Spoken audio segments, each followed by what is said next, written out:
Okay, so magandang araw po sa inyo lahat.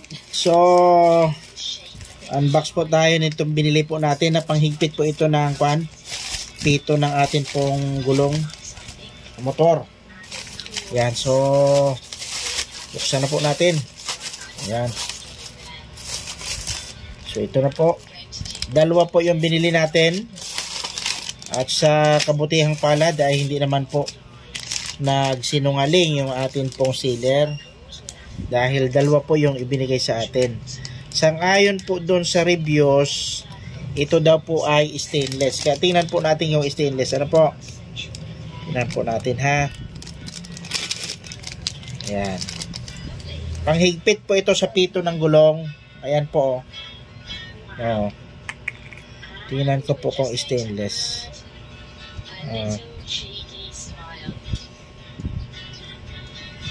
Mukhang stainless naman. Pero tingnan natin sa magnet kung didikit. So ito po, tinistingan na po natin kung stainless. Ay hindi po siya stainless. Dahil ito po, dumidikit siya. Magnetic po ito. Itong ating screwdriver. Ayan po, dumidikit. Hindi po siya stainless. Pero makakasigurado po tayo na ito po ay bakal. Bakal po siya. At matibay din po siya. Tinesting ko na matibay din. Ito kasi kalimitan. Ito nasisira ito. Itong dulo na to. Pagka hinigpitan natin. Minsan napupunggal po yan. Pero sinubukan ko pong pihitin. Hindi po siya napunggal. Matibay po siya. Kasi gumawa na po ako ng ganito eh. Gumawa na ako ng ganito na pangpihit ng ng pito ng gulong, pero nakuan po siya, natanggal, hindi po siya matibay, pero maganda po ito, matibay ito. Dalawa po ang atin pong binili. Ayan, para may reserba tayo.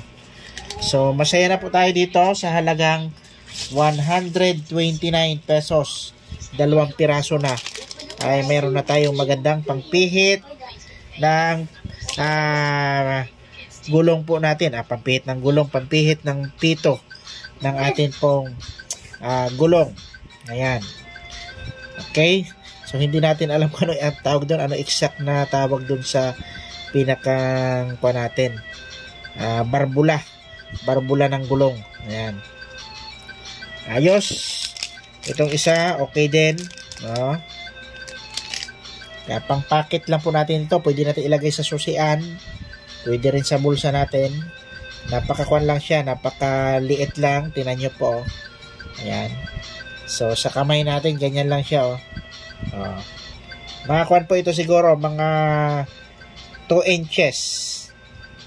2 inches ito. Ayan o. Okay siya. Ganda. Ayos. Approve.